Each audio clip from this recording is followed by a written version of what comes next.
சென்னையும் மெட்ராஸும் ஒரே ஊர் கிடையாது. சென்னப்பட்டினம் வேறு, மதராசப்பட்டினம் வேறு. அதாவது அன்றைய தமிழ்நாட்டில் சென்னை மெட்ராஸ்னு 2 ஊர்கள் இருந்துச்சு. எழும்பூர் ஆற்றுக்கும் கூவ ஆற்றுக்கும் இடையில இருந்த பகுதி சென்னை பட்டணம். அதுக்கு வடக்கு பக்கம் ராயபுரம் வரைக்கும் இருந்த பகுதி மதராசப்பட்டினம். 2 ஊர்களுக்குமான பெயர் காரணங்கள் தெரிஞ்சுக்கிட்டா தமிழ்நாட்டின் தலைநகருக்கு எந்த பெயர் பொருத்தமாக இருக்குன்னு நமக்கே புரியும். முதல்ல சென்னைங்கிற பேர் எப்படி வந்துச்சுன்னு பார்க்கலாம். எழும்பூர் ஆற்றுக்கும் கூவ ஆற்றுக்கும் இடையில இருந்த ஊர் தான் சென்னைன்னு பார்த்தோம். இந்த ஊரில் பெரும்பான்மையான நிலங்களை வச்சுருந்தவர் வெங்கடபதிங்கிற ஒரு ஆள்.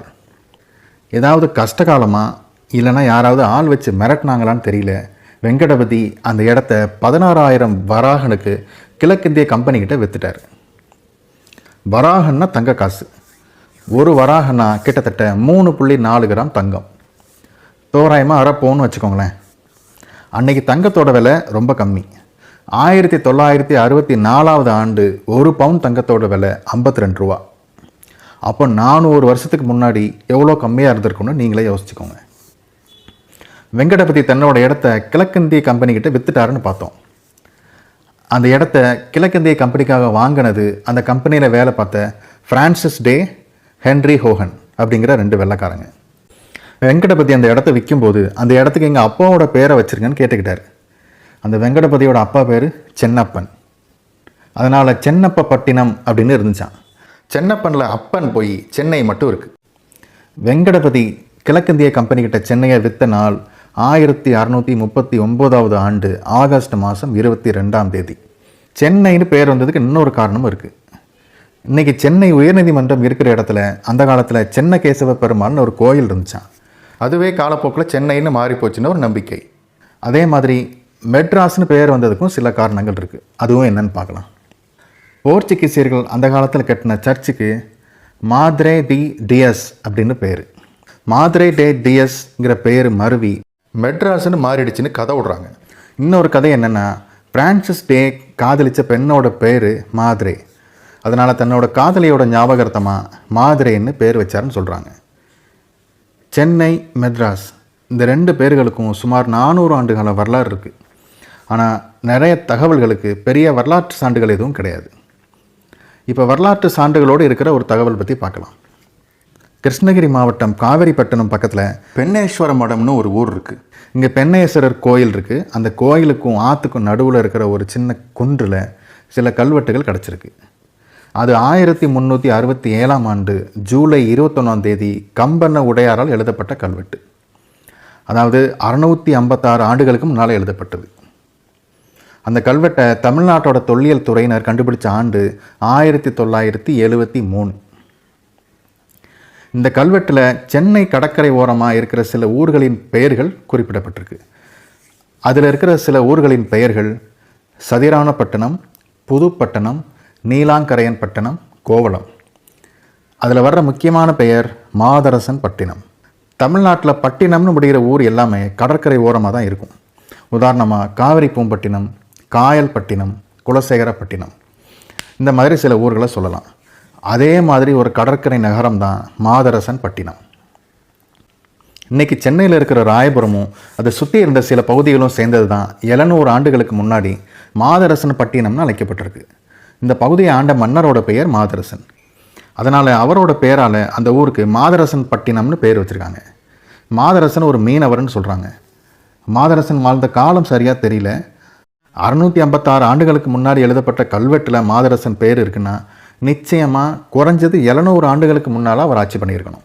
வருங்காலத்தில் அதற்கான சான்றுகள் கிடைக்கும்போது மாதரசன் எப்போ வாழ்ந்தாருன்னு நமக்கு தெரிய வரும். நமக்கு இதுவரை கிடைச்சிருக்கிற வரலாற்று சான்றுகள் படி மாதரசன் சென்னையை ஆண்ட மன்னர். மாதரசன் என்ற பெயர் தான் மருவி மதராசன் மாறியிருக்கு. இதுதான் சென்னையோட உண்மையான வரலாறு. தமிழ்நாடு அரசு மெட்ராஸுங்கிற பெயரை சென்னைன்னு மாற்றினது 1996ஆம் ஆண்டு. ஆனால் 1973ஆம் ஆண்டுலேயே மாதரசன் பட்டினம் பற்றி கல்வெட்டு கிடச்சிருக்கு. மாதரசன் பட்டினம் தான் மதராசன் மாறியிருக்குன்னு பார்த்தோம். அப்படின்னா ஒன்று மதராசன் வச்சுருக்கணும், இல்லை மாதரசன் பட்டினம்னு மாற்றிருக்கணும். ஏன்னா இதுதான் நமக்கு கிடச்சிருக்கிற வரலாற்று பெயர். ஆனால் எதுக்குமே சம்மந்தம் இல்லாமல் சென்னைன்னு மாற்றிட்டாங்க. நம்ம தமிழ்நாட்டோட தலைநகரத்துக்கு வெள்ளைக்காரங்கிட்ட நம்ம ஊரை விற்றுட்டு போன வெங்கடபதி ஞாபகார்த்தமாக அவரோட அப்பா சென்னப்பன் பேரை வைக்கணுமா இல்லை மாதரசன் என்ற தமிழர் பேரை வைக்கணுமா? தமிழர்கள் தான் முடிவு பண்ணணும். தமிழ்நாடு அரசு ஒவ்வொரு ஆண்டும் ஆகஸ்ட் 22ஆம் தேதி சென்னைக்கு பிறந்தநாள் கொண்டாடுறாங்க. ஏன்னா அன்னைக்கு தான் வெள்ளைக்காரங்கிட்ட சென்னையை விற்ற நாள். எவ்வளோ சிறப்பான நாள் பாருங்க. 1639 ஆண்டு சென்னையை விற்றாங்க. இப்போது சென்னையை விற்று 384 வருஷம் ஆச்சு. அதனால் சென்னையோட வயசு 384ஆம். இது எவ்வளோ பெரிய முட்டாள்தனங்கிறது ஒரு உதாரணம் சொன்னால் உங்களுக்கே புரியும். கொலம்பஸ் அமெரிக்காவை கண்டுபிடிச்சான்னு இப்போவும் படிச்சுட்டு இருக்கோம். என்னடா கொலம்பஸ் அவன் இவன் மரியாதை இல்லாமல் பேசுகிறானேன்னு நினைக்காதீங்க.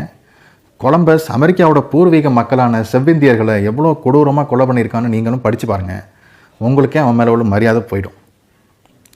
செவ்விந்திய மக்கள் என்ன சொல்கிறாங்கன்னா, கொலம்பஸ் அமெரிக்காவுக்கு வந்தான்னு சொல்லுங்கள், அவன் தான் அமெரிக்காவை கண்டுபிடிச்சான்னு சொல்லாதீங்க. ஏன்னா கொலம்பஸ் வர்றதுக்கு பல்லாயிரம் ஆண்டுகளுக்கு முன்னாடியே அமெரிக்காவில் செவ்விந்தியர்கள் வாழ்ந்துட்டு இருக்காங்க. அதே மாதிரி சென்னையிலையும் பல லட்சம் ஆண்டுகளாக மக்கள் வாழ்ந்துட்டு இருக்காங்க. சென்னைக்கு பக்கத்தில் இருக்கிற அதிரம்பாக்கத்தில் கிடைச்ச கற்கருவிகள் 3,85,000 ஆண்டுகளுக்கு முன்னாடி உள்ளதுன்னு தொல்லியல் சான்றுகள் இருக்குது. இந்த சான்றுகள் எல்லாம் விட்டுட்டு சென்னைக்கு வயசு 384ன்னு சொல்கிறது எவ்வளோ பெரிய முட்டாள்தனம். 384 ஆண்டுகளுக்கு முன்னாடி வெங்கடபதி சென்னையை விற்றுட்டார். அன்னைக்கு தான் சென்னைன்னு பேர் வச்சாருன்னு வச்சுக்கோமே. ஒரு குழந்தைக்கு பிறந்த அன்னைக்கு பிறந்தநாள் கொண்டாடுவீங்களா, அல்ல பேர் வச்ச அன்னைக்கு பிறந்தநாள் கொண்டாடுவீங்களா? மொத்தத்தில் ஆகஸ்ட் 22ஆம் தேதி சென்னைக்கு பிறந்தநாள் கொண்டாடுறதே தப்பு. வேணும்னா சென்னையை வெள்ளைக்காரன் வாங்கிட்டான்னு ஒரு துக்க நாளாக வேணும்னா கொண்டாடலாம். இந்த காணொளி மூலமாக நம்ம 2 விஷயங்களை முன்வைக்கிறோம். ஒன்று, சென்னைங்கிற பெயரை விட மாதரசன் பட்டினம் என்ற பெயர் தான் தமிழ்நாட்டோட தலைநகருக்கு வரலாற்று பூர்வமான பெயர். ரெண்டாவதா, ஆகஸ்ட் 22ஆம் தேதி சென்னையை வெள்ளைக்காரங்கிட்ட விற்ற நாள். அதாவது சென்னை நம்மக்கிட்ட இருந்து வெள்ளைக்காரன் கைக்கு போன நாள். அது ஒரு அடிமைத்தனத்தின் குறியீடு. அதனால் சென்னைக்கு ஆகஸ்ட் 22ஆம் தேதி பிறந்தநாள் கொண்டாடுறது பெரிய தவறு. சென்னைக்கும் மெட்ராஸுக்கும் இதே மாதிரி வேறு பெயர் காரணங்கள் உங்களுக்கெல்லாம் தெரிஞ்சிருக்கலாம். உங்களுக்கு தெரிஞ்ச மற்ற காரணங்களை கமெண்ட்டில் சொல்லுங்கள். நன்றி, வணக்கம்.